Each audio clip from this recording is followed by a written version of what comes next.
Welcome to Buckeyes Tomorrow Morning for Monday, February 12th. I'm your host, Tom Orr. The Akron game in 201 days, the game against Michigan in 292 days. Season's still 200 days away.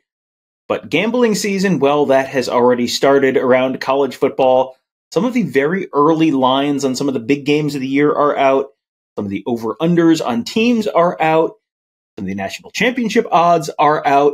Just kind of an interesting way, you don't have to put any money down, just kind of more of an interesting way to look at some expectations around this year's season. Buckeyes looking like they, the gambling lines seem to be matching a lot of the expectations, I think, around this year's Ohio State team. We're going to bring in our buddy Tony Gerdeman of BuckeyeHuddle.com to talk about all of that stuff. Tony, let's start with some of the Big Ten over-unders. These come from FanDuel, and just sort of to frame our conversation here, these are regular season over-unders. So when we say Ohio State is the over-under is 10.5 wins, that is 10.5 out of the 12 regular season games, not including the Big Ten championship game, not including college football playoff games, just those 12 regular season games. So, Tony, the Big Ten list starts with Ohio State at 10.5, Oregon at 10.5, Michigan at 9.5, Penn State at 9.5, and then it drops down to USA, Washington, Nebraska, Iowa, Maryland, all at 7.5. The bottom of the ladder, Minnesota and Purdue at 4.5. Is there anything on here that jumps out to you as, boy, that's kind of a surprising or intriguing number? Well, I think it's always surprising to see Ohio State having, or somebody having the same number as Ohio State that isn't Michigan, because we don't get to see that very often. So for Oregon and Ohio State to both be 10.5, is just, it's interesting to me. But the first time I saw this, the thing that jumped out to me was Michigan at 9.5, because everything going on right now at Michigan and the unknowns of what the offense is going to look like and what the coaching staff is going to look like, 9.5 just feels like a lot, and not a lot by a lot, but I feels like I would prefer the under on that one. They do play Texas this year. That game is at home. But they go to Ohio State. They, of course, will play, they'll host Oregon as well. So, like, those are three really difficult games. And yeah, you get two of them at home, but you're going to be underdogs in likely all three of those games. So they would have to win one of those and not lose any others. And really, I just think there are so many unknowns right now that it may be all of the others, any others that is the biggest fly in this 9.5 ointment here. Yeah, that one jumped out to me as well because, as you said, they go to Ohio State, they play Oregon at home, they play Texas at home. Those are three of probably like the top 5-6 teams in the country. And if you lose those three games, you can go 9-0, and the rest of them you're still under. You still have to go. You have a game at Washington, which Washington is not going to be what they were this past year, but I don't think Michigan's going to be what they were this past year either. You got USC at home. It feels like that one is likely to go under. The Oregon one is intriguing as well. The Ducks, all you got to do is find two losses on the schedule. They have Ohio State at home. One of those teams is going to lose that game. They go to Michigan. They go to Wisconsin. They've got Washington at home. That feels like that could be an under. Ohio State has a tricky schedule too. You got at Oregon. You got at Penn State. You got Michigan at home. I think you could see any of those teams. I don't think any of those teams are guaranteed to go over by any means. It is, is this the year that Penn State finally puts it all together? It feels like every year we think, oh, this is, certainly this will be the year that it happens. Penn State at 9.5, they have to go to USC, they have to go to Wisconsin, they have Ohio State at home, they have Washington at home. I think my big takeaway from all of this, more than anything else, other than I'm right there with you on Michigan going under, is, boy, the schedules in the Big Ten, all of a sudden, this is no longer a 2-game season for anyone. This is, you have like half of your league games are, we'll see how good Washington is this year. We'll see how good USC is this year. But you got some big names on your schedule making up like half of your Big Ten schedule. Yeah, for sure. And even though you might have a little dip for Washington or USC, there's still a considerable amount of talent there compared to like going to Bloomington or something like that. It's going to be a step up for much of your schedule. And when I was thinking, like, I would probably go Ohio State and Oregon. I'd take both of those overs, which seems like kind of dangerous to take two overs like that when they play each other. And so you're guaranteed there's going to be one loss in there somewhere.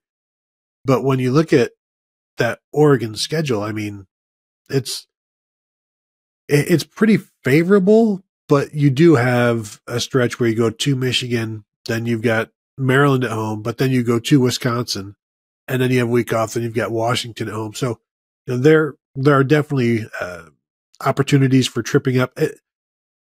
Would it just be safer just to take all of the unders at this point? Because I'll tell you another one, Tom, that Nebraska at 7.5. They've got a pretty good schedule as I scramble to find it, to bring it up rather. But what they don't have is, I'm trying to think, who is their quarterback, and I went to the portal, like, who did they get? It's like, oh, Dylan Raiola. So if you've got a true freshman quarterback, like they have Colorado at home, how are you feeling about that one right now when Colorado's going to have some more experience than Nebraska, but it's in Lincoln. Nebraska's road schedule, they do go to Ohio State, they do go to USC, but they've got Wisconsin at home. They do have to go to Iowa at the end of the season. They go to Purdue. What is Purdue right now? But my question is, how much can you rely on a true freshman quarterback if he is winning the job? Because 8 wins at Nebraska would be a good thing on a normal year at this point. And now you're talking about this normal year being, maybe a true freshman quarterback. And they do start relatively slowly. They've got UTEP at home, Colorado at home. We'll see what Colorado is this year. Then Northern Iowa, then Illinois at home, at Purdue. Purdue's over-under is only 4.5. Then they have Rutgers at home. Then you go to Indiana. That gets you through October 19th. I mean, it is not out of the realm of possibility they could start 7-0. The over-under is only 7.5. At Ohio State, UCLA, at USC, Wisconsin, at Iowa to wrap the season. So, even if you're 6-1, you're still probably sweating that out, because I don't know, other than UCLA at home, I don't know that I'm feeling tremendous about any of those for Nebraska. It also made me think, Tony, you look at the Texas on Michigan's schedule starting this, it's the second game of the season against Texas, with as challenging as the conference schedule is going to be. Got to remember, this time next year, Texas is coming to Ohio Stadium in 2025. That is going to be, those non-conference, big non-conference games. You wonder how long those kind of series are going to last with as challenging as those games are, because 2025, this is not this year, this is next year. Ohio State has Texas at home. They have to go to Michigan. They have Penn State at home. They have to go to Washington. They have to go to Wisconsin. That's like half of your schedule being pretty challenging. So that'll be interesting to see how long those kind of series last. Let's talk, Tony, quickly about a couple of the individual games on the Buckeyes schedule with some intriguing early point spreads. They've only released like a dozen, I think, early point spreads. This was from sportsbetting.ag. Oregon currently a 1.5 point favorite against Ohio State. Ohio State a 6.5 point favorite over Michigan. Is there one of those lines that jumps out to you one way or the other? I think the Oregon line it just catches your attention because Ohio State is an underdog against, again, somebody that isn't Michigan. And so you have to, for me, it's like, oh yeah, that's right. Oregon it's finally happening. They are coming to the Big Ten. This is real. And, we were supposed to go to Oregon, to travel to Oregon a few years back. It didn't happen. Now this is like a legit thing.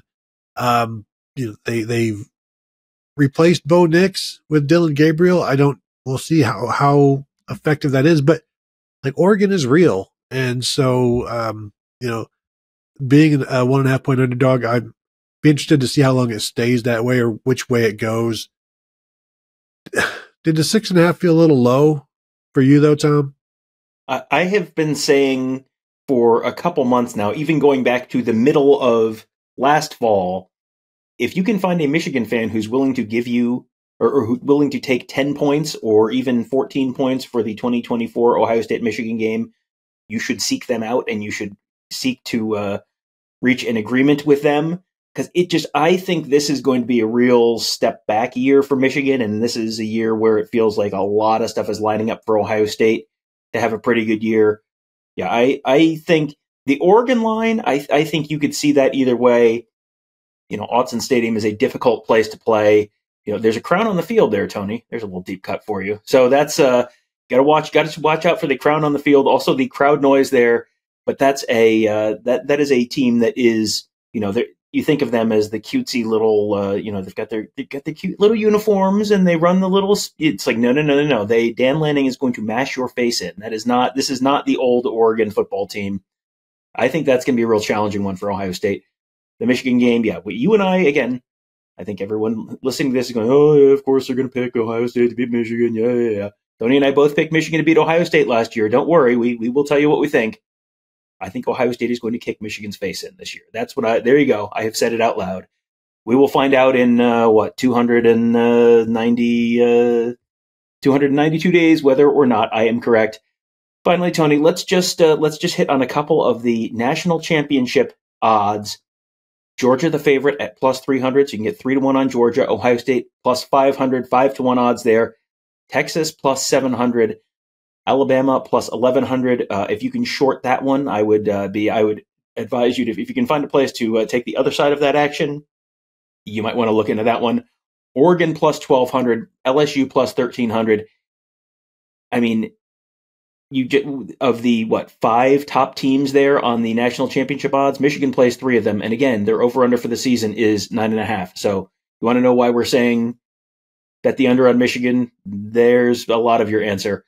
Anything jump out to you there? I like Texas, but then you look at their schedule, and really at this point, all you have to do is win 10 games. Don't lose more than 3, or don't lose 3, and you're probably going to be in if you're a big school. But they go to Michigan this year. They of course play Oklahoma. They host Georgia. They play Florida. They're at Texas A&M, and then they also have to go to Arkansas just for S's and G's. Like that's a difficult schedule, and so to have them as the 3rd best, I think that says a lot about obviously Quinn Ewers. They're very, very good this year. That Oregon one that seems like what, I got 20, throw it down, see what happens, because they're good. They're going to be one of the top teams in the nation.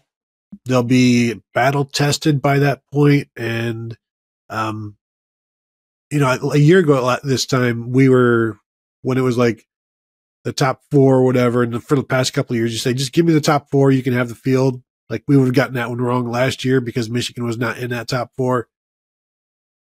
I feel less great about this top 4 than previous top 4s, I'd say.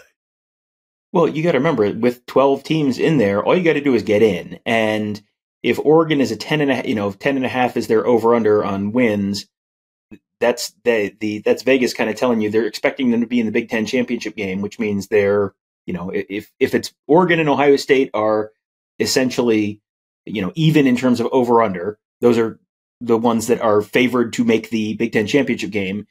If it's a 1.5 point line on Oregon, Ohio State in Autzen, well, that means Ohio State's probably about a 1.5 favorite on a neutral field. That's pretty much a coin flip, which means Oregon basically being essentially a coin flip to make the be one of the top 4 seeds, probably the 2 seed there. Then you're in pretty good spot to make a run. So yeah, that's an interesting one just in terms of not that they're a favorite, but just like there might be some value there. The other thing that jumps out to me, Tony, Georgia, Ohio State, Texas, Alabama, Oregon, LSU. Which is your favorite team among that top 6 most likely to win the national championship that's not from the SEC and the Big Ten? Well, let me look at this one.